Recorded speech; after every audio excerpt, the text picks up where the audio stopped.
Welcome to another episode of the Unicorns Podcast. I'm your host, Justin Kelly.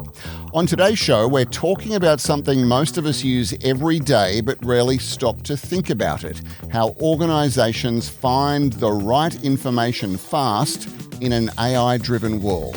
Whether it's searching for a product, getting an instant answer from AI, or responding to a security issue, it all comes back to search. Not the little box on a website, but the engine behind that powers customer experience, decision-making, and trust. My guest is Jeremy Pell from Elastic, a company that sits behind many of the digital platforms Australians rely on every day, helping organisations make sense of huge amounts of data in real time. We unpack how search underpins AI, why data quality and context matter more than hype, and why getting this right has become a commercial operation and security issue for modern organisations. Jeremy Pell, welcome to the program. Thank you. Pleasure to be here. You started your career in advertising and media. You moved through ad tech, SaaS. Now you're in enterprise AI. What has stayed consistent for you through all of those roles? So, as we were talking off air, you and I have worked at a couple of media companies together. So I started my career in traditional media sense, magazines, moved through technology, digital, then spent some time at Adobe and now at Elastic. I think what's stayed consistent is that technology has been common through all of those different roles that I've held. And what's important is being able to make sure that brands are able to connect with their customers better and how we're actually be able to do a better customer experience, be that from an advertising space early days, but all right now through being able to provide agents and technology to brands to be able to better serve their customers. And so what has changed in how you think about technology's role in people's lives? I think for me, around how it's changed people's lives, we're seeing previously technology was more business to business. We're now starting to see just consumers being able to see technology more often. Even people like my parents are now using the LLMs and the chatbots to be able to find their answers. So previously where it was technology between businesses, we're now starting to see consumers, the uptake of technology and how people are using it is just going through the roof. You often say you care less about the software and more about the outcome. So can you give us an example of where that mindset changed a customer conversation? I think for me, I love socializing with friends and family. I'm really lucky that I've got a whole bunch of friends who have some quite senior roles, and a lot of the conversations that I've been having are around the barbecue. And a lot of that comes from trust, and the formula for trust is intimacy, so spending time, but also being credible as well. So no one really wants to be that person that's just out selling software. You want to understand more about businesses, what they're doing, how that's really going to change the needle. And if you can talk and be credible about that, you're going to have a much more stronger relationship and trust with your customers. And off the back of that, the relationship in software should grow. Do your friends understand the job that you have? Some do, some don't. Some do, some don't. Absolutely. Where are you working again? Yeah, exactly. Is it stretching elastic or yeah? I've heard you explain Elastic, and we'll get into what Elastic does as the tech behind the tech. So what is your definition of that, and why do the most important platforms tend to be unseen or invisible to the end users? I think there's more than just us. I think there's a whole bunch of other companies that are doing a lot behind the scenes. But from our perspective, we power a large chunk of the ASX, top ASX customers in regards to their website search or staff being able to retrieve data. And you think on a global scale as well, most of the Fortune 500 also have Elastic powering their sites. So think Booking.com, think Uber, those major brands. But you probably don't really think Elastic at that same time because they're technology companies themselves. But of course, underneath which sits there is that underlying data infrastructure and the ability to search that is what Elastic is powering a lot of companies. Is that satisfying working with some of those global brands and knowing that you're helping keep them in business? Absolutely. It gives you the confidence when you're speaking to other people that, technologies like Booking.com, who is a massive scale, that then you have the ability then to work with some of Australia's biggest customers. You've got the confidence there, but also being able to rely on some of those brands is a great safety net for us. Why do you think some of the best digital experiences, and you've mentioned some of them, usually start with great search? I think that's where we're moving towards. I'd probably say that I've mentioned a couple there, but people I don't think are thinking about search enough. And I'll explain what I mean there. If everyone's thinking about AI at the moment, and we just chatted about this a little bit off air, but AI is only as good as the data that's feeding. And ultimately, you need technologies that's searching to find that data. There's unstructured data, which is emails or images or SharePoint files, and then there's structured data. That unstructured data of how we're consuming content now is growing 3 times faster than the structured data. And when we're saying search, it needs to be able to search across that whole aspect of data. Because when you've got an LLM or a chatbot that's coming up with the one singular answer, you need to make sure you've got a full grasp of the data and the solution that you're trying to offer. Otherwise, you're only going to get part of the solution and the wrong answer. And what does that mean for a customer? Churn, it could be unhappy, and could be a bigger problem than what you're trying to solve with AI. And when you talk about search, can you categorize exactly what it is you're talking about? How do you define search in the context of Elastic? Yeah. So when most people think search, you think Google and you think web. That's not what I'm talking about here. Yes. I'm talking about customers' first party or brands' first party data, no matter where it's sitting or how it sits. The benefit that we've got of being agnostic is mean it can sit in your customers need to have multi-cloud approaches now for safety nets, etc. We've got the ability to sit and search for that data across any sort of infrastructure, no matter what it is, to be able to serve the right outcome that the customer is looking for. And so think that have a kind of a piece of glass that sits over all of your data that you can look at to search in it, no matter what format it is, to surface the answer faster. Do you think search and everything that goes with it is slowly making its way to the board tables of Australia and boards more globally, that it's becoming a critical issue that boardrooms have to deal with, grapple with?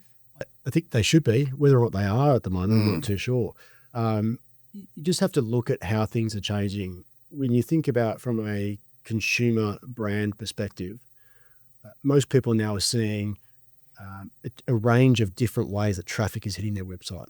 Where previously it might have just come from Google, now it's coming from chat, now it's coming from Claude, because people are using different tools. They are. So it's different of how it happened 6 years ago. So even that way of getting traffic there, if you can't then, once you've got somewhere in your canvas, if your consumer can't find that information faster, we've got too many outlets to go to try and get that answer now. So as soon as you've lost them off your canvas or your homepage, you go into a world that you're exposed to competition from that perspective.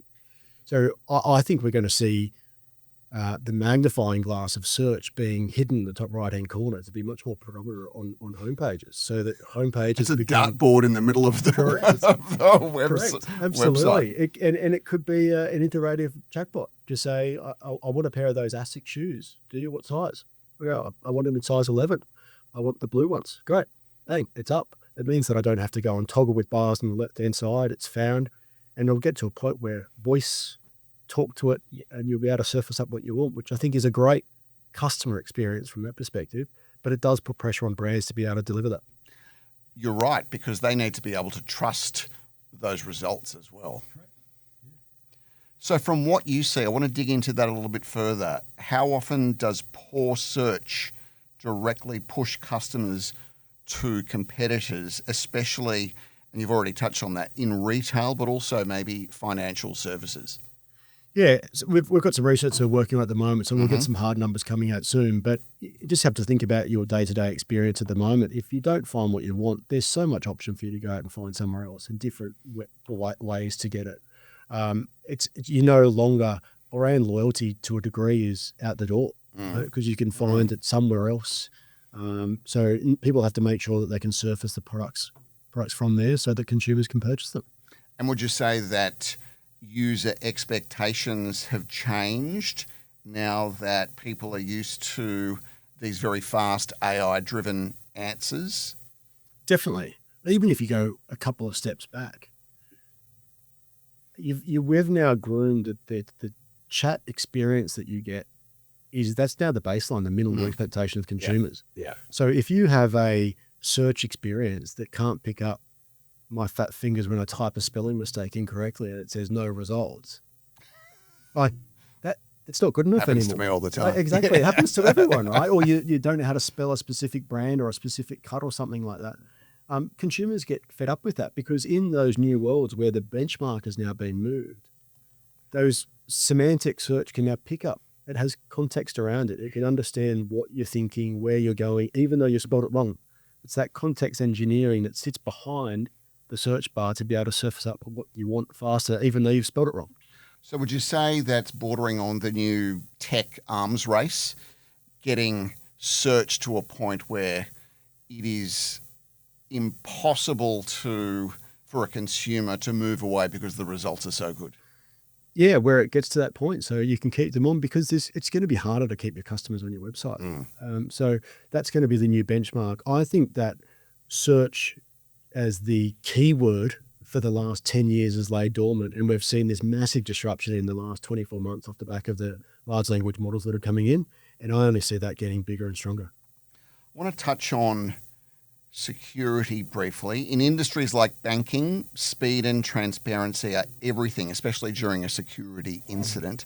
So why does instant access to historical data matter so much in those moments? I think from a banking perspective, particularly with what's just happened over the last sort of 2 years in regards to where they've had to be, and they need to make sure that they've got audit trails and things like that and traceability where things come from. But why security is front and center and where we're speaking to some of our customers about is just that zero trust piece, being able to have an independent piece of technology that can sit across all of your technologies to be able to have that source of truth versus hearing it from other people. So we work with a bunch of customers to be able to have a single view, a single dashboard to be able to monitor threat detection, but then also be able to find traceability. How did it happen? Which will then ultimately give you the ability to solve that problem because you know where it came from. Because the regulators will increasingly ask everyone, how did your AI reach that decision? How did it happen? Yeah. So why is explainability becoming just as important as accuracy? For that exact reason. And also, you, as a consumer, we live in this AI world day to day. We know how the models are built. We know that most of us know that it's only based off the data that's feeding there. But you think about one of my parents or anyone of that area, they see the answer that the LLM gives them as the truth. But it's not the truth, it's just telling what the data is there. So if we've given financial advice to someone based off where it is and it's incorrect, people are going to want to know how they got to that area. And particularly regulators are going to want to find out, but also how do you solve that in the future? Elastic often does work with government organisations, not just here, but around the globe. So in the context of defence, national security, why is it critical to have infrastructure that can stop threats fast and even offline? Yeah, that's the critical one for us for offline. There's a bunch of different areas to that. One is you've got troops that are offline at certain points. You've got boats that are offline at certain points. But more importantly, you've got on-premise software that needs to be done there. So the reason why we're popular with different agencies around the world is that we have a solution which can be deployed on-premise and in cloud, and our roadmaps are all equal from that perspective. We've actually got a case study in regards to CISA, which is the cybersecurity agency that looks after everything in the US, and how they have Elastic as their source of truth, which then sits across all the different other agencies that sit underneath it. So it's almost like one security view across all the different agencies. And that concept then is being rolled out in different areas as well. What are the sectors and the industries, both here in Australia, New Zealand, and abroad, where Elastic is being used? So the public sector, so we've got 3 products. We've got search, which is what we're known for. We've got observability, so for monitoring. Then we've got security, so for threats. Our position in regards to and why search is part of the conversation is that we use that same engine that powers the search to be able to then use it to retrieve data for monitoring and then to retrieve data for selling. So each of those different pockets have an area which is well received by different verticals. We have a really strong footprint across the public sector, locally and globally. We work with most of the big banks from that perspective and telcos. So it's a range, and people are using it for different use cases. And the end punter would never know that Elastic is behind the scenes. Is that how you'd like to keep it? No. Like, it's nice because you can see how it works together, but I'd love to be able to be in that conversation, and we're just starting to have different conversations with some partners to be able to raise that profile and how we could actually form partnerships with some of the big SIs to really grow that side of our business and really increase the awareness of what Elastic can be doing. You've seen response times drop from hours to minutes in high pressure scenarios. What is it that usually causes that kind of step change improvement? A bunch. I think the biggest one that we've seen, I'd probably use security as one of the best ones, is just the amount of alerts that a SOC team would have to look after. And we've been able to use AI to sit over the top of that, to be able to, with attack discovery, be able to build out a product suite which can now prioritize the alert. So you can find the needle in the haystack, which is causing the alert, versus the alerts 10,000 a minute that are kind of popping up that may not be irrelevant. So that for me is a huge feature that we've invested heavily in, which has meant that SOC managers are being able to focus on the points that matter and not being distracted by all the other alerts that are coming through. How do you find attempting to chip away at existing legacy systems by introducing Elastic? Have you found that challenging? I have found it challenging, and it's the cost of moving is probably the biggest thing, because they've been there for so long. Some of those like, how do we go? What's the change management? But we're also seeing customers who have started to make that step forward, and they're starting to reap the returns. We have worked with a lot of customers in those situations to augment their legacy technology. So you've still got that legacy technology. You don't have to change too much around the process and structure of their organization, but you can put us over the top. So you've got the smarts of AI over the top that maybe then be able to reduce your dependencies on the legacy software, but also get the benefits of AI and where things are moving. And have you found some of your potential clients resistant to change or to implement AI, or do they know that the train is coming down the tracks and this is inevitable? I think there's a number of customers who are yet to get the return from AI. So I think if you go back 6 months ago, everyone would be like, yeah, can I buy more of it? Now there is a little bit of hesitance to go, when am I going to pay back this reward? And when I speak to C-level executives, that's what's kind of keeping them up at night. They've invested a lot of money, but haven't got the return yet. Yes. How do we get to that point? So there's not a resistance because it's on the agenda of the board and it's where they're going. It's more, what are we going to see? When are we going to see that hockey stick of ROI that everyone's talking about this is going to come? And I think that comes down to establishing a baseline. What's the baseline? What are we trying to move it from? Versus chipping away here and there. And I just see that at the moment is one of the things that's keeping most people up at night. So where do most AI initiatives, you've touched on this, where do they actually fail? I think that is it, just in regards to having a baseline. Like you don't have, I'm going to go out and buy a whole bunch of Copilot licenses. And in the end, the team are just using it to edit their emails because they aren't spelling them correctly. They're not, that's their investment in AI. It's not. Yeah, we've got AI. Correct. Yes. And it goes back, it's not moving the business forward. That's just getting over some sloppy email etiquette. But, I think for that, it has to be linked to business outcomes. It has to be able to have tangible things that it's moving forward. And more importantly, when you hit those milestones, you have to act on where you were going to get those savings or what you intended to do. Because that's the other thing we see. We get to a point, cost out, we're going to get rid of this cost for whatever reason. By the time the project's finished, someone's already reallocated that cost and they don't see to the bottom line. It's just because that money's gone elsewhere. So it's about making sure it's staying true to what the original goal was. I want to touch on agentic AI and context engineering. There's a lot of hype around agentic AI. From your perspective, what does that actually mean in practice for large enterprise? Yeah, so it's very similar to what I spoke about before. So in regards to the search, it is essentially having a nice interface that sits over the top of a really smart search. It's an agent that sits over the top and can act and feel and interact with you. But ultimately that's searching through the data that you've got there. So I think everyone's got an agent at the moment. Where our proposition sits is that we have an agent that can sit over the top of your technologies, can be talking to another agent as well, so that you've got the ability to have a full view across all of your technologies versus just having an agent for this application or this application. You've now got the ability to see that in one holistic view. What that's doing for enterprises is being able to, as you mentioned before about those legacy systems, you've got something that sits over the top of it that can have the benefits of an agent, but you don't have to rely on the individual technologies that sit underneath it to be at that same level that you are. So for an example, we've heard a lot in the last couple of weeks about Claude Bot. I'm sure you're familiar with that. So for a very rudimentary definition, how would Claude Bot differ to Elastic? So it's still, it talks about that data that's underlying where it's coming from. So we've been doing, the Claudes of the world have popped up in the last 24 months.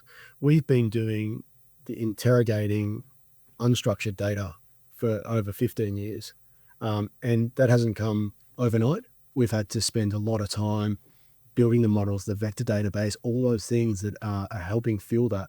And that's where we specialize. So I think that Claudes in the world are great. They're doing a great job in website search. Everything is, and from a consumer perspective, but if you're thinking at an enterprise level, Yes. the amount of data, the amount of unstructured data, how fast that's growing, you need someone who has been doing this for a long time that has the scale and the ability to do it, which is where we'll come in. Well, on that, tell us about the size, the shape, the scale of Elastic. We're talking in Sydney. Yep. It's an international operation. You're working with global companies. Shed a light on it for us about who you're working with, how many people roughly work in the business, how big is this monster that's been created? That's hiding behind everything. Yeah, been going around for almost 15 years. Our founder, Shai, is still very involved in the business, which is great. It's always good to have that lens over the business. We've got a distributed workforce, so we do have a bunch of those team members that report up into the US, and they're software developers and things like that, which is amazing. When you have a team get together, or we get everyone together, we understand that there's product developers that are sitting over here in Surrey Hills that we didn't ever know. Being able to tap into who's this guy on the payroll? Exactly. But it's and you only find that out when there's something that's gone wrong or something like that. Or a Christmas party. Yeah. So it's great. You've got that diverse range of people that we've got in our organisation. You've got 150 people. We're just up here on Margaret Street, so not too far away. Feel free to pop up for a drink on a Thursday or Friday afternoon. Thank you. Very good. I want to touch on context engineering. This is emerging as a really big theme for Elastic. Why is context now the missing link between raw data and the trustworthy AI decisions?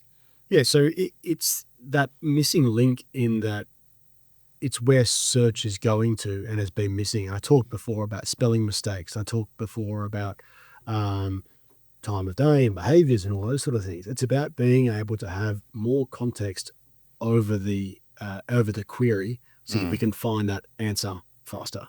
So it's about building a platform with that in mind so that we can find more relevant results faster.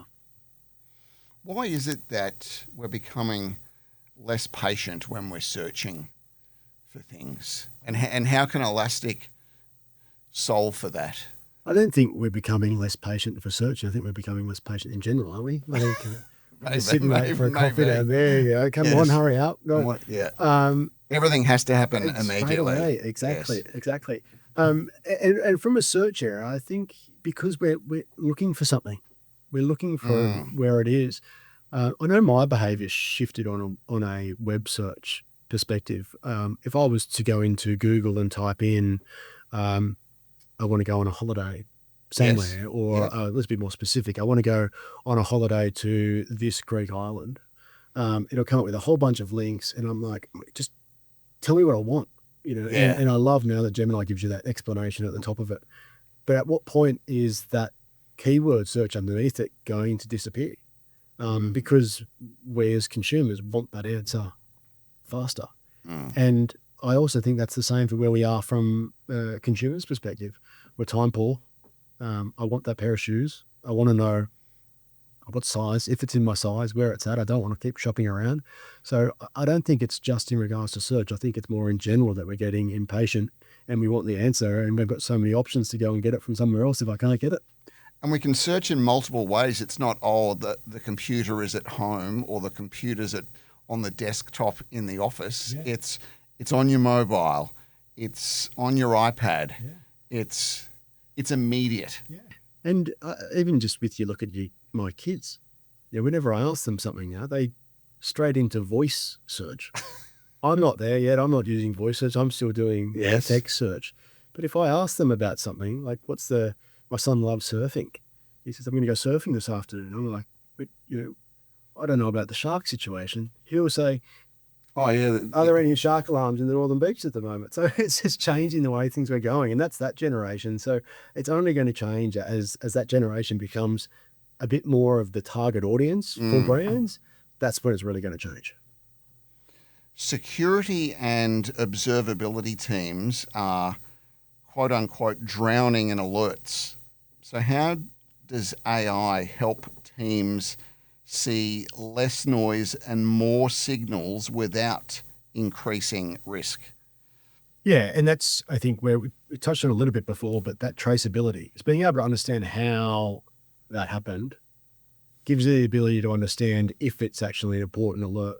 Systems are going to give you a whole bunch of alerts because they have to. That's why you buy them. But it's now a matter of finding out what's that needle in the haystack that I really need to focus on to get it done. And so you've got AI that understands and searches for how that alert happened, which then can rank and index if that's something that we need to work on and put resource behind. So it means that you're cutting down the amount of alerts that hit you so you can put the resources and effort behind the ones that matter. Let's talk about Elasticon. It's coming up soon. For our listeners who are not familiar with Elasticon, what is it, who is it for, and what can attendees expect? Firstly, we'd love you to come. So I'll be there. Please come. So I will be there.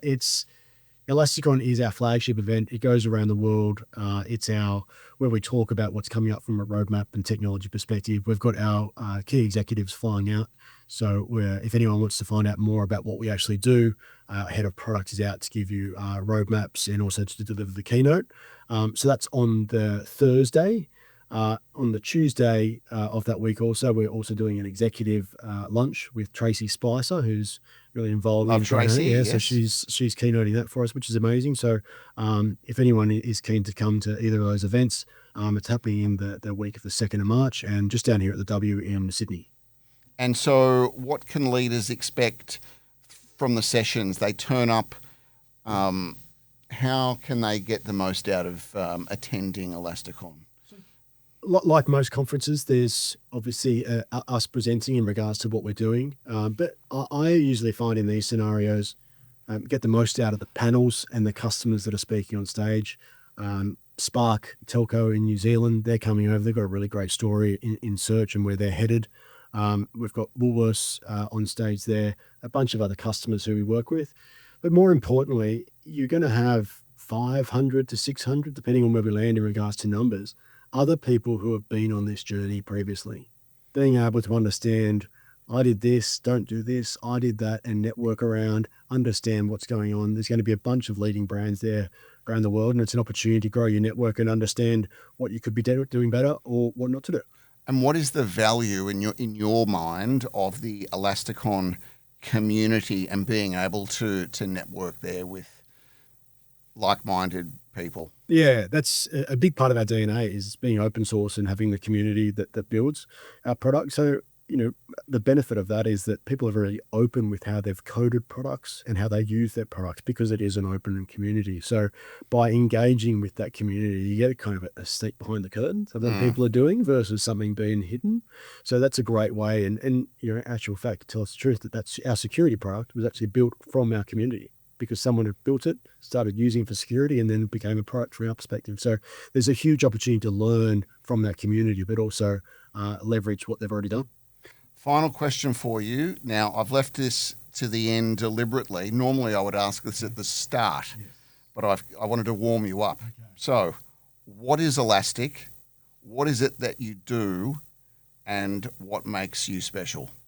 Okay, so Elastic, we are a search AI platform. Been around for 15 years doing complex search.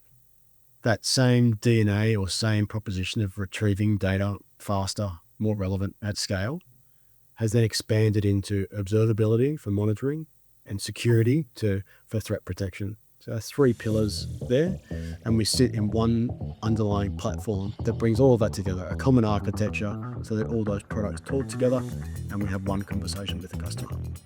Jeremy Pell, Country Manager ANZ of Elastic, many thanks for coming onto the show. Best of luck with Elasticon and have a great 2026. Hope to see you there. Thank you, Dan. Cheers. Yeah. Bye.